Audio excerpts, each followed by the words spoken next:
Hey everyone, in this video I am going to show you how to draw gathers and pleats in Adobe Illustrator. So here I have an example of the garment we are going to draw through several tutorials. And here I have a reference image for the puff sleeve that I am drawing. I've gone ahead and drawn the bodice, the sleeve, and the cuff as separate pieces. And now we're going to start adding the details to the right half, and then we'll reflect and start joining things together. So to draw the gathers, we are going to use a tool called the pencil tool. The pencil tool is located below the shapes tool in our toolbar here on the left side, and you'll hold down to find the pencil tool. There is also a shortcut for the pencil tool, which is N. Now, here I have the pencil tool activated and I can go ahead and start using it. The way it functions is just like a pencil. You'll hold down with your mouse and you'll just draw freely. And if you have a tablet, this will work a lot more easily for you. Now, if you want to adjust the smoothness of your pencil, you can double click on the tool and you'll have this pencil tools option. This is the fidelity that we would adjust to make the pencil more smooth. So usually it'll be about in the middle, and you can increase it a little bit just to make the lines a little more smooth. And then you'll click OK. Now we are going to go ahead and we're going to draw these gathers up here at the puff sleeve, and we're going to draw some drape lines as well. To start, I'm going to remove my fill. So I just want a black stroke, and we're going to use our pencil tool. With my pencil tool, I'm going to go ahead and start drawing. I'm going to kind of just start drawing some creases up here, some gathers.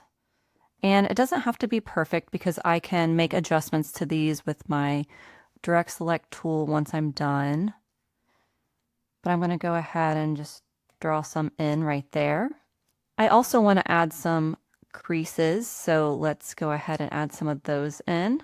I could add one right there, and I kind of see one happening here. And there's also some creasing happening here on the sleeve, the top, but you don't want to have too many creases because this is flat drawing illustration. So I personally try to keep this to a minimum.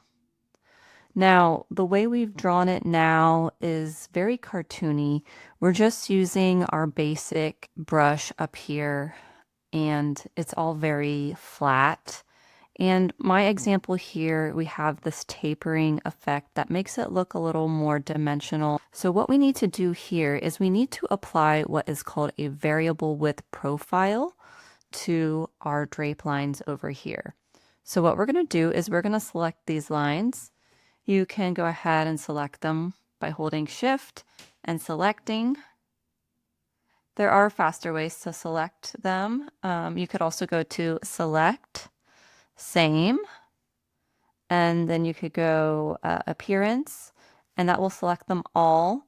But you want to be careful that it doesn't select other things that are with the same appearance.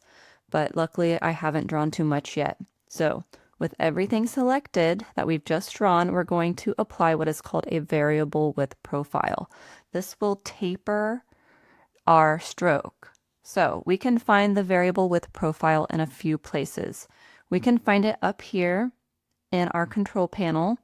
We see that we have different width profiles, different ways that they can taper. We can also see it over here in our stroke panel. It's here where it says profile. Sometimes it will also show up in the properties panel, but I'm not seeing it here right now.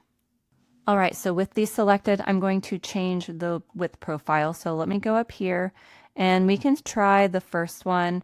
I really like this one. It tapers from skinny to thick to skinny again. It has like a kind of oval taper, and I generally like this, this profile.